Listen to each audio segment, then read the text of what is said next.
Hello बच्चों, और question is here which one of the following statement about virus is true.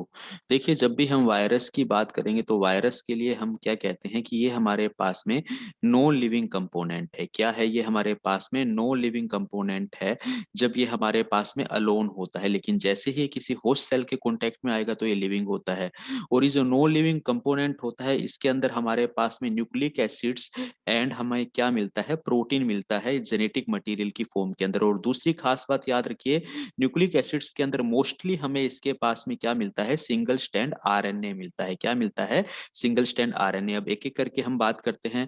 Virus are the most primitive life form. देखिए, life form तो हम इसको बिल्कुल कह ही नहीं सकते, क्योंकि ये तो हमारे पास में कैसा है?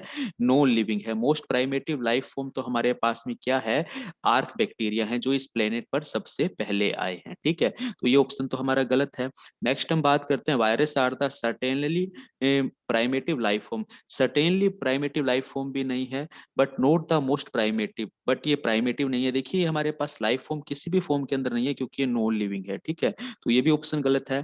All virus have DNA course. नहीं, कोई भी वायरस ऐसा है डीएनए कोर नहीं रखता। कुछ वायरस डीएनए कोर्स रखते हैं, और उन वायरस को हम क्या कहते हैं? बैक्टीरियोफेज के नाम से जानते हैं। किस नाम से जानते हैं? बैक्टीरियोफेज के नाम से। देखिए, ये जो बैक्टीरियोफेज होते हैं इनके अंदर जेनेटिक मटेरियल हमारा हमें क्या मिल सकता है? डीएनए मिल सकता है। और खास बात क्या होती है बैक्टीरियोफेज की? ये हमारे पास में ऐसे वायरस होते हैं जिसके अंदर एबिलिटी होती है बैक्टीरिया को क्या करने की? किल करने की। तो ऐसे वायरस जो बैक्टीरिया को किल कर सकते हैं उन्हें बैक्टीरियोफेज कहते हैं। इनके अंदर डीएनए कोर्स मिलता है। ओल वायरस के अंदर हमें कभी भी हम कहें कि डीएनए नहीं मिलता है।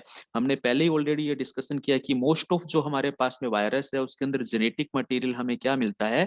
सिंगल स्टैंड आरएनए मिलता है। तो ये स्टेटमेंट भी हमारा गलत है। ठीक है, DNA can be single stand और डबल स्टैंड बिल्कुल ये हो सकता है, लेकिन बैक्टीरियोफेज में, ओल वायरस में कभी नहीं होता है, सम में होगा। तो ये स्टेटमेंट भी गलत है। नेक्स्ट हम बात करते हैं, virus have a nucleic acid based genome enclosed in a protein coat. Yes, इसके पास में ये हमारा, जैसे कि मैं एचआईवी वायरस की बात करूं तो इसके पास में दो सिंगल स्टैंड आरएनए हैं, और ये हमारे पास में क्या होता है? प्रोटीन कोट के अंदर क्या होता है? इनक्लोज्ड होता है, और इसके प्रोटीन कोड को हम कैप्सिड कहते हैं। तो ये स्टेटमेंट, डी स्टेटमेंट बिल्कुल सही जाता है। ऑप्शन डी हमारा यहाँ पर क्या है? बिल्कुल राइट आंसर है। Thank you.